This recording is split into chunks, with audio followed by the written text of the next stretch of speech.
Hi hello నమస్తే welcome to Sri Bala stories. పాశ్చాత్య ప్రాచ్య రీతులు మేళవించి ఆంధ్ర సంప్రదాయం పేరిట ఒక నూతన శైలిని చిత్రాల్లో కనపరిచిన దామెర్ల రామారావు రాజమహేంద్రవర నివాసి.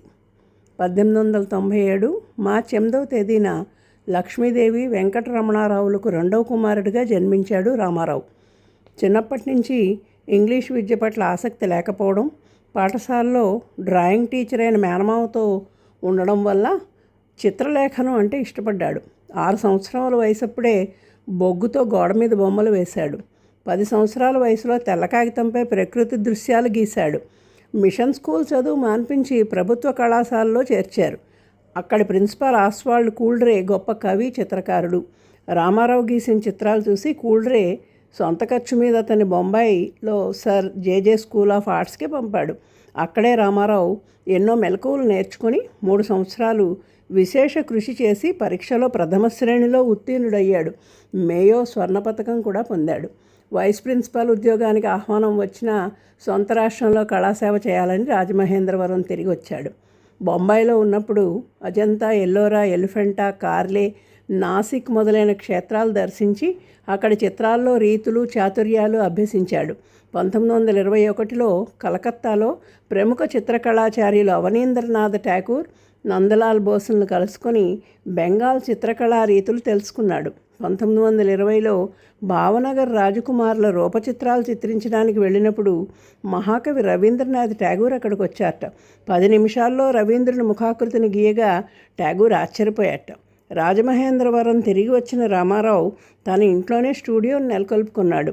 ఈయన భార్య సత్యవాణి కూడా చిత్రకారిణి. రాజమహేంద్రవరంలో ఆంధ్ర అకాడమీ ఆఫ్ ఆర్ట్స్ అనే చిత్రకళా సంస్థను నెలకొల్పి యువకులకు చిత్రరచనలో మెలకువలు నేర్పించాడు.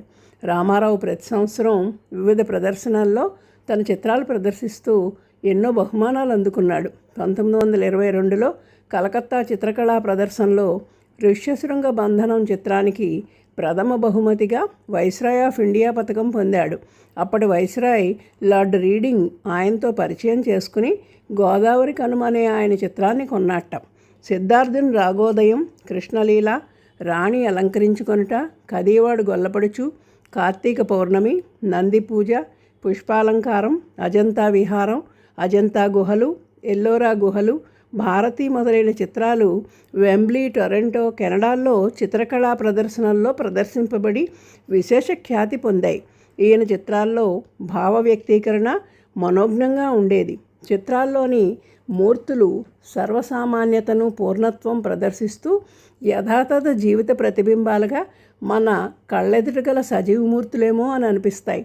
రూపం, శిల్పం మలచిన మూర్తులు, వర్ణ వైవిధ్యం, సజీవత రామారావు చిత్రాల్లో ప్రత్యేకత. అప్పటి వరకు చిత్రకళలో ఈ తరహా రూపకల్పన లేదని, ఇది నూతన లక్షణమని అంటారు. పాశ్చాత్య వర్ణ విధానంతో ప్రాచ్య విధానం సమ్మేళనం పొందిన రామారావు చిత్రాలు సమపుష్టి, భావతుష్టి కలిగి ఉంటాయని అంటారు.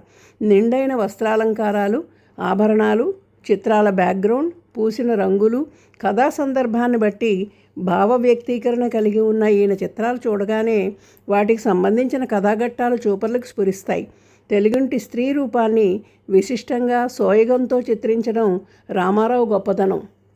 నడుముకు వడ్డాణం, తలపాపిట పిందెలు, చెంపసరులు, కొప్పుగొలుసులు, నెత్తిమీద చంద్రరేఖ, చేతికి కేయూరాలు, మెడలో పచ్చల పతకాలు, హారాలు, కాళ్ళకి అందెలు, పట్టీలు, తలముడి, వాలుజడ, చీరలు, చెంగు నడుమును దోపడం, మోచేయి వరకు రవిక ధరించినట్లున్న స్త్రీమూర్తులు ఆ చిత్రాల్లో వర్ణించాడు.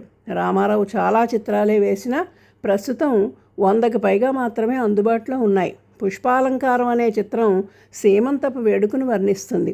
అలాగే కార్తీక పూర్ణిమ అనే చిత్రంలో రాజమహేంద్రవరంలో గల మార్కండేయ ఆలయం లోపల మండపం, నందీశ్వరుడు, పూజ చేయి యువతులు యథాతథంగా చిత్రించాడు. రామారావు చిత్రాల్లో అతని నిశిత దృష్టి, విజ్ఞత, ఉపజ్ఞత, అభిరుచి, అందలి పూర్ణత్వ వ్యక్తమవుతాయని ఆయన అభిమానులు అంటారు.